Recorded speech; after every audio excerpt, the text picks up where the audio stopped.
حضرت عبداللہ ابن عباس رضی اللہ تعالیٰ عنہ سے مروی ایک روایت ہے، میں ایک دن حضور کے پیچھے بیٹھا ہوا تھا، سواری میں حضور کا ردیف تھا، تو حضور نے فرمایا، اے بیٹے، اے لڑکے، میں تجھے کچھ کلمات سکھاتا ہوں، تو اللہ کے حقوق کا خیال رکھ تو وہ تیری حفاظت فرمائے گا۔ تو اللہ تعالیٰ جل شانہ کے احکام کی حفاظت کر، تو اسے اپنے سامنے پائے گا۔ اذا سألت فاسأل اللہ، جب سوال کرے تو اللہ سے ہی سوال کرے، اللہ سے مانگنے کا مزاج پیدا کر لیں کہ فرمایا تمہارے جوتے کا تسمہ بھی ٹوٹ جائے تو وہ بھی اللہ سے مانگو۔ ضرور بازار میں جاؤ دکاندار سے، لیکن حقیقی طلب اللہ سے ہونی چاہیے۔ بات بات پہ اللہ سے سوال کرو، بڑی سے بڑی چیز بھی اس سے مانگو، چھوٹی سے چھوٹی چیز بھی اسی سے طلب کرو۔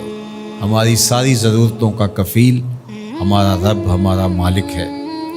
تو دوسری نصیحت یہ کی کہ جب تو استعانت طلب کرے، مدد طلب کرے، تو اللہ سے ہی استعانت طلب کرے۔ وعلم، اور جان کہ اگر ساری امت، سارے لوگ، پوری قوم جمع ہو کے تمہیں فائدہ پہنچانے کی کوشش میں لگ جائیں تو تمہیں وہی فائدہ پہنچا سکتے ہیں جو تیرے لیے تیرے رب نے لکھا ہے۔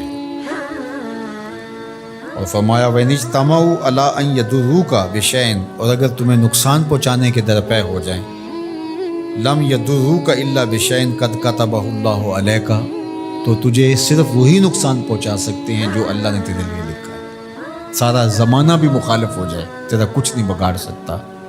ہاں، تیرے مقدر میں اگر کوئی چیز، کوئی بگاڑ لکھا ہے تو وہ ہوگا، اس کا ذریعہ وہ بن جائیں گے۔ تو اس لیے پھر اسی سے مانگو، اسی سے طلب کرو۔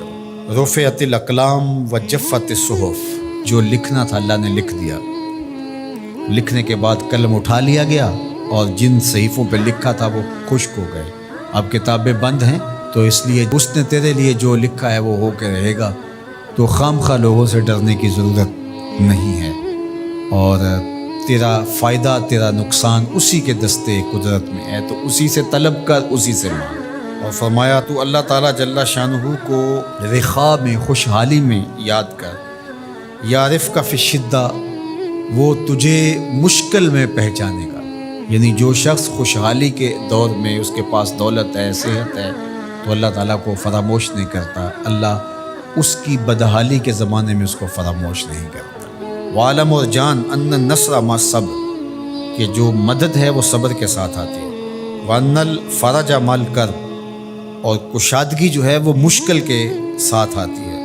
وَأَنَّ مَعَ الْعُسْرِ يُسْرًا، اور سہولت جو ہے وہ مشقت برداشت کرنے کے بعد آتی ہے، تنگی کے بعد فراخی آتی ہے۔ پہلو مشکل پھر تمنا، پہلو کنڈا پھر پھول، شاید مگروں پہلو مکھیاں ڈس دیاں ڈنگ والیاں۔ تو یہ سب ہوتا ہے، مشکلات، تکلیفیں، آلام، مصائب، ان سب سے گزر کر کے آسانیاں آتی ہیں۔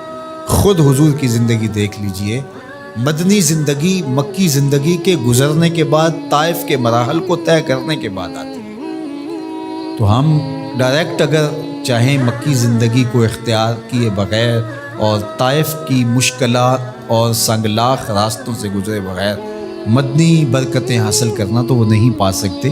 تو یہ اللہ تعالیٰ نے ایک نظام رکھا ہوا ہے۔